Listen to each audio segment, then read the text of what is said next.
Shalom les amoureux et les amoureuses de Jésus-Christ. J'espère que vous allez bien par la grâce de Dieu. Partout où vous trouvez, que Dieu vous bénisse abondamment. Surtout les amoureux et les amoureuses de Jésus-Christ. Parce que nous sommes aussi ici avec des fanakwiti qui nous regardent malgré tout, malgré que vous nous détestez, malgré que vous êtes là pour nous dire que nous sommes en train de juger. Oh, nous sommes en train d'ouvrir les yeux de nos bien-aimés qui aiment découvrir la vérité pour sauver leurs âmes. Hein? Et aller chercher une relation, une intimité avec leur Créateur. Alors, nous sommes là pour aider les enfants de Dieu à ouvrir les yeux bien-aimés dans le Seigneur parce que nous vivons au temps de la fin. Et le temps de la fin, les antichristes sont là, les loups ravisseurs sont là. Ils se réveillent tous pour faire quoi? Tromper, égarer, égorger les enfants de Dieu qui vont se laisser tromper par eux. Parce que et ils ont la séduction. C'est la séduction qui les aide à vous tromper. Et ils font tout ça avec la parole de Dieu. Donc, ils ont cette éloquence et la malignité qui est comme leur père qui est le diable Lucifer. Ils ont la séduction dans leur bouche, ils ont des mensonges. Il n'y a pas de vérité dans tout ce qu'ils vous disent. Parce que ils vous parlent des choses de Dieu, mais ils ne vivent pas dans ces choses-là. Ils vous parlent de la parole de Dieu, oui, mais ne mettent pas en pratique cette parole-là qu'ils vous parlent. Voilà les hypocrites qu'on est là pour exposer. Alors, messieurs, les castanou, vous êtes nombreux. Les castanou avec l'entreprise castanou. Parce que ça, ce n'est pas des églises. Ça, ce sont des entreprises. Quand on vient vous dire ici, quitter les églises entreprises, vous nous taxez de tout et de rien. Oh, nous sommes des jaloux, nous sommes des jalouses. Gloire à Dieu. Mais nous sommes jalouses parce qu'il y a les brebis de Dieu qui sont là en captif. Qui sont utilisés comme des robots parce qu'ils sont naïfs, ils sont déjà hypnotisés par les fétiches, par les gris-gris de vos faux pasteurs là. Mais ce n'est pas la grâce de Dieu qu'on est là pour vous parler, pour vous réveiller. Qu'un jour tu ne puisses pas dire, oh Seigneur, je ne savais pas, nous sommes là en train de vous parler. Les frères et sœurs sont là sur les réseaux sociaux, vous parlez de tout ça, nous exposons tout ça pour que vous puissiez voir qu'il n'y a pas Dieu là-bas. Ce sont des entreprises.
De Ligablo.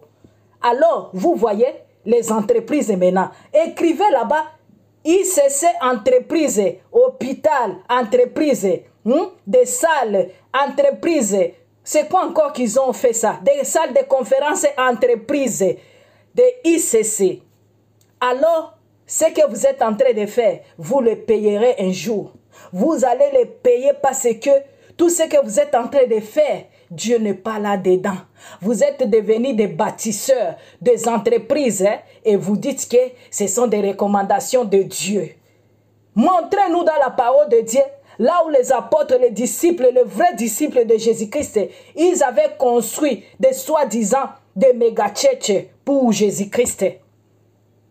Montrez-nous ces versets-là, parce que vous avez embrassé vos doctrines-là des démons, parce que vous êtes envoûtés par l'esprit de mammon. La prospérité, c'est ça, l'évangile qui vous ont tué, vous tous, qui sont déjà regroupés dans des choses là, on ne sait pas comment vous appelez ça. Si ce sont des francophonies, quoi, on ne sait même pas. Vos histoires là que vous fabriquez pour tromper les enfants de Dieu dans la séduction que vous avez.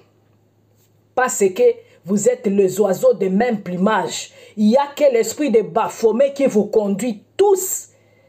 Vous êtes là, vous êtes en train de vous soutenir, vous êtes en train de faire comme quoi, et vous vous êtes réconciliés, Marcelo avec Francis Tatou, l'autre est là, Ivan Castano avec Francis Tatou, mais on va voir là où vous allez terminer. Parce que la colère de Dieu ne tarde pas à venir. Tout ça, c'est qu'on est en train de vous dire, d'aller vous repentir, publiquement encore. Et l'autre là, et Kane, toi le Seigneur t'a dit de te repentir publiquement. Tu ne l'as jamais fait, tu es en train de faire des mascarades toujours. Vos confrères là qui vous soutiennent dans le mal. Et là vous pensez que c'est ça l'amour. Si tu as l'amour avec ton frère, ta sœur, quand ils font des choses qui ne glorifient pas Dieu, il faut lui dire la vérité pour qu'il puisse être touché et changer et se repentir. Mais toi, quand tu vois que ton frère a fait mal, tu commences à lui cajoler. Vous cajolez même les caca. Même si ça sent mauvais, pour vous, vous dites que c'est ça l'amour. On vous cajolez, vous mettez des huiles là-bas, c'est ça. En tout cas, vous êtes des insensés vraiment. Vous êtes des gens qui n'ont plus de cœur. Parce que votre cœur, le diable a transformé ça en un cœur de pierre. Que Dieu vous aide. Parce que nous avons pitié, l'amour des enfants de Dieu qui sont là, qui ne voient pas que vous êtes déjà des égarés, que vous êtes des serviteurs de dernier temps. Les serviteurs de Matthieu 24, que je vous parle toujours. Ce sont des pasteurs là que vous voyez, des soi-disant, des grands pasteurs que vous appelez des méga-tchèches. Vous voyez comment ils sont en train de construire leur bâtiment. Hein? Derrière vous, les fidèles, hein, en donnant vos dîmes et vos offrandes. Et eux, ils sont en train de construire des bâtiments comme ça. Pour dire que c'est Dieu qui les a recommandés de faire ça. Oh, ils sont entêtés par des banques au moment où vous avez contribué avec des dîmes et des offrandes exorbitantes comme ça. Et on vous dit encore qu'il y a des dettes, que vous allez encore payer des moutons. Et eux, ils sont en train là de enjoy leur vie avec leurs femmes, leurs membres de leur famille. Parce que ça, c'est l'entreprise de Castanou. Vous êtes où maintenant les enfants de Dieu? Regardez ça bien. Quittez du milieu de mon peuple. Vous êtes en train d'être ruineux pour enrichir les autres. Et on vous dit que c'est dans les royaumes de Dieu que vous êtes en train d'investir. Oh, vous êtes vraiment des vrais cupides. Pour pouvoir tromper les enfants de Dieu comme ça, qui ont l'intelligence, mais vous avez déjà bandé leur intelligence. Leurs yeux ne voient plus à cause de vos fétiches. Donnez pour être béni. Si tu donnes paix, tu vas recevoir paix. Seigneur, je manque même le mot pour vous. Allez vous repentir. Libérez le peuple de Dieu pour l'amour de Jésus-Christ. Allez vous repentir, vous les faux pasteurs. Vous savez qu'à l'intérieur de vous, vous savez que tout ce que vous êtes en train de faire là, c'est une abomination aux yeux de Dieu. Je vais vous mettre des vidéos bien-aimées. Se malheureux tout ça. Bientôt, vous allez ouvrir même des boîtes de nuit là-bas. Parce que vos églises là, c'est déjà transformé comme des boîtes de nuit. Quand on voit des bling-bling là-bas, c'est comme des boîtes de nuit. Ce n'est même pas une différence. Parce que vous faites même des fêtes là-bas. Tout ça vraiment, et vous allez dire que vous êtes dans l'église. Vous êtes dans des églises vraiment. Des églises de démons, des dieux Baphomet. Oui.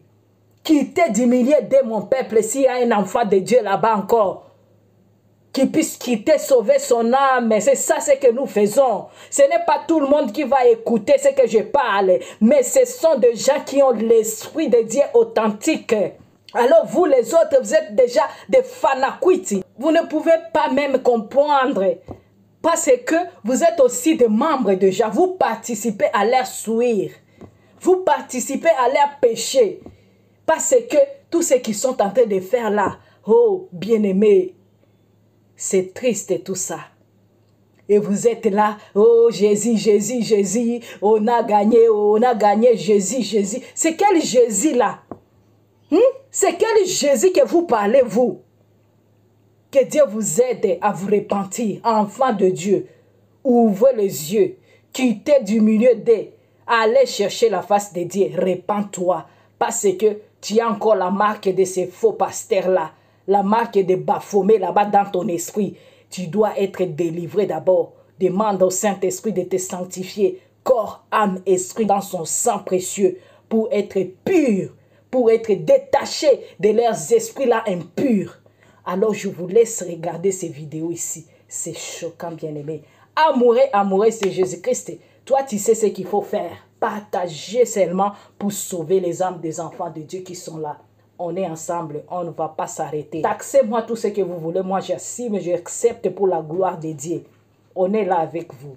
Et les holocaustes, comment? La même famille, elle donne la dîme, elle fait les offrandes, elle donne les holocaustes, les sacrifices d'action de grâce. Ah, tout ça, mon frère, plus ils donnaient, plus ils s'enrichissaient. C'est le mystère de l'action de grâce. Plus ils donnent, plus ils sont riches. Moins ils donnent, plus ils sont pauvres. Oh, comment ça? Je dis toujours, je ne suis pas un féticheur. Le féticheur t'enrichit, mais il reste pauvre. Mais moi, je ne suis pas un féticheur. Je prie pour toi, tu deviens riche. Moi aussi, je deviens riche. Je prie pour toi, tu es élevé.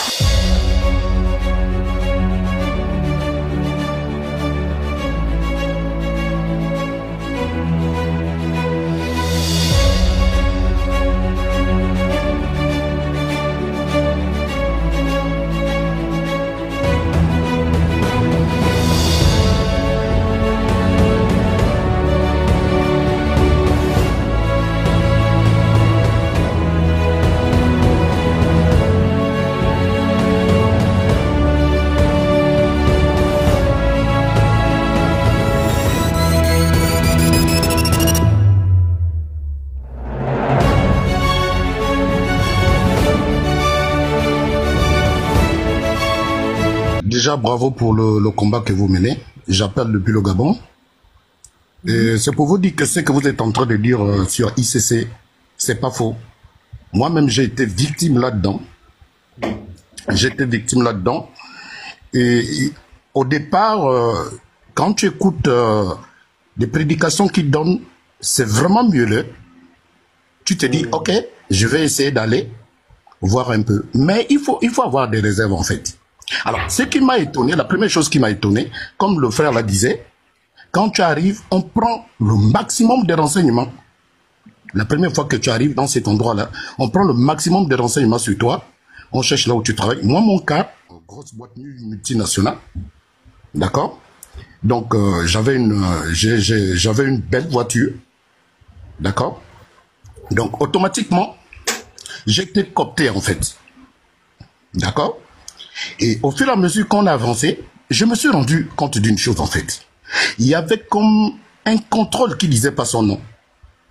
Notamment quand il fallait donner les offrandes et donner les dîmes, il y a des enveloppes. Et sur ces enveloppes-là, vous devrez mettre votre nom, votre prénom, votre numéro de téléphone et votre coordonnée. Vos coordonnées dessus. Donc, vous comprenez que c'est facile, en fait. Puisqu'il faut donner la dîme, c'est les 10% de ton salaire. Donc, du coup, que tu donnes le montant de ton salaire ou pas, à travers les 10% que tu donnes, automatiquement, on sait que le frère Hervé, il a donné, je prends un exemple, en francs CFA, sur 100 000 francs CFA, il a donné 10 000 francs, donc théoriquement, il a 100 000 francs par mois. Donc on connaît déjà ton salaire. Donc le jour où on va demander que vous faites des cotisations, et tu ne bouges pas, d'accord ? Tu vas voir, il y a des phrases et ils ont toujours des mots justes en fait. Alors là, ça m'a fait tiquer. C'est la première chose qui m'a fait tiquer. La deuxième chose qui m'a fait tiquer, j'ai constaté qu'on donnait la dîme. La dîme, on dit, c'est pour les veuves et les orphelins. D'accord? Mais j'ai constaté que dans ces églises-là, il y avait des gens, du moins là où j'étais, il y avait des gens qui avaient même du mal à avoir un repas par jour, même un morceau de pain par jour. Alors que la même Bible dit que les apôtres, d'accord, tout, et ils partageaient tout, à tel point que personne d'entre eux ne manquait de rien.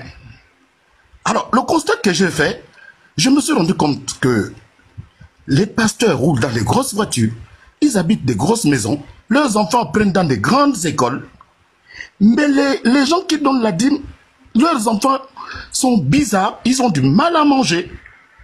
Et je me suis posé la question, mais finalement, c'est quoi cet endroit-là? Et j'ai commencé à prendre du recul, en fait. Évidemment, quand vous commencez à prendre du recul, quand ils voient que vous commencez à poser des questions, en fait, on vous taxe que vous avez tel ou tel esprit. D'accord? On vous taxe que vous êtes possédé, vous avez encore des liens. En fait, ils vont vous trouver des trucs pour vous. Et quelques temps plus tard, quand j'ai eu un accident, j'ai perdu ma voiture, en fait. Et lorsque j'ai perdu ma voiture, et à quoi que, au départ, hein, sans sauter, j'ai sémé vraiment dans cette église-là. Je me suis investi parce que pour moi, je me suis dit, c'est un moyen pour moi de participer afin d'apporter la parole de Dieu vers les gens. Mais quand j'ai commencé à observer ces manquements-là, moi-même, j'ai décidé d'aller lire la parole de Dieu. Et quand j'ai commencé à lire la parole de Dieu, je me suis dit, mais attends, mais tiens, mais ce que je vois qui se pratique là-bas n'a rien à voir avec la parole de Dieu. Et lorsque je vous vois dénoncer, lorsque je vois les chocolats de filles dénoncer, je me dis, mais ces gens-là, ils ont raison. C'est une manipulation, une haute manipulation. Et moi, j'avais mon affaire, j'ai dû retarder, hormis la société dans laquelle que je travaille, j'ai des petites affaires un peu, j'essaie de faire un peu des petites affaires pour multiplier un peu les sources de revenus. J'ai dû retarder une de mes affaires pour prendre cet argent-là que je voulais mettre dedans pour aller investir dans l'église. Puisqu'on nous disait que non, il fallait d'abord donner Dieu, mettre Dieu en priorité et tout ça là. Malgré que j'ai payé les dîmes, j'ai donné les offrandes, mais je me suis rendu compte que je n'avançais pas. Tout était quasiment... Et après, je me suis rendu compte, je me suis dit, mais attends, les livres d'éducation financière que j'ai eu à lire me disent qu'il faut que tu épargnes au minimum le 1/10 de ton salaire. Mais si c'est 1/10, là, je mets ça, par exemple, à l'église. Et je constate que dans cette église, il y a toujours des pauvres. Et quand le pauvre arrive, on lui dit non. Il arrive avec un problème de la faim. On lui dit non, il faut prier. Le pauvre perd quelqu'un, non, il faut prier. Mais quand c'est le pasteur ou la femme du pasteur ou l'enfant du pasteur qui a un problème, les gens doivent faire les cotisations. Et du coup, ça a sonné quelque chose chez moi. J'ai commencé à me dire non, non, non, là, il y a un problème. J'ai commencé à me retirer. Mais je vous assure que j'ai été complètement diabolisé. Mais comme je savais que c'était une grosse manipulation, donc le jour où je perds la voiture, ils appellent ça, en fait, les églises de maison que vous dites, ils appellent ça famille d'impact. C'est ça le nom. C'est la famille d'impact, en fait. Quand ça commence petit, c'est une famille. Je suppose que la petite fille, là, ils ont pris toute sa vie, là, elle est détenue dans une église de maison, je crois. Ouais. Voilà. On appelle ça famille d'impact. Et quand on était déjà à peu près une cinquantaine. Quand j'ai eu mon accident, Dieu merci pour moi que j'étais pas dans la voiture. Donc il y a un autre véhicule qui a perdu le contrôle, qui est venu complètement rentrer la belle voiture que j'avais, complètement écrasée, irrécupérable. Et le dimanche, je pars à l'église. Il y a un frère qui me prend en entretien. Il me dit, tu sais, si tu as eu l'accident, le diable en est après toi parce que tu ne venais plus à l'église. Je me suis dit, bah, regarde-moi. Au lieu de dire merci à Dieu parce que j'ai la vie sauve, lui, c'est le matériel qui l'intéresse. Et c'est là que j'ai commencé à comprendre que... Et quand, après l'accident, je me suis rendu compte que à peine 5 frères et sœurs, sur une cinquantaine qu'on était, qui m'ont appelé pour chercher à savoir si j'allais bien. Même lui, le responsable, il m'a jamais appelé pour chercher à savoir si j'étais vivant ou si j'étais en forme, quel était mon état psychologique et tout ça. Et là, j'ai compris que je n'étais qu'un pion Vous qu'on êtes est en des train de chiffres, manipuler. vous êtes Donc, des chiffres pour eux. voilà. Donc, en fait, qu'est-ce qu'ils font? Ils ciblent. Et un jour, j'ai posé la question à un responsable. Parce qu'il voulait me responsabiliser. Je lui ai dit non. Je ne suis pas venu ici pour venir chercher les titres. Je suis venu ici, c'est parce que j'ai vu les enseignements. Je veux comprendre un peu comment Dieu fonctionne. Je veux découvrir un peu, comprendre la Bible en fait. Je suis là pour les enseignements. Et j'ai posé la question au responsable là que si je venais et que j'étais pauvre, je n'avais rien du tout, est-ce que vous m'aurez responsabilisé? C'est-à-dire, je venais avec les habits déchirés, j'ai des babouches, les sandales, je suis pas coiffé. En fait, pauvre, est-ce que vous m'aurez responsabilisé? Et j'ai compris que c'est une grosse manipulation. C'est une grosse manipulation. Et si vous n'êtes pas vigilant, quand vous tombez là-dedans, pour sortir de là, c'est compliqué. C'est compliqué de sortir de ce genre de secte. C'est très, donc, vraiment, bravo à vous. C'est très difficile. C'est pas ce que je vous raconte. Je l'ai vécu.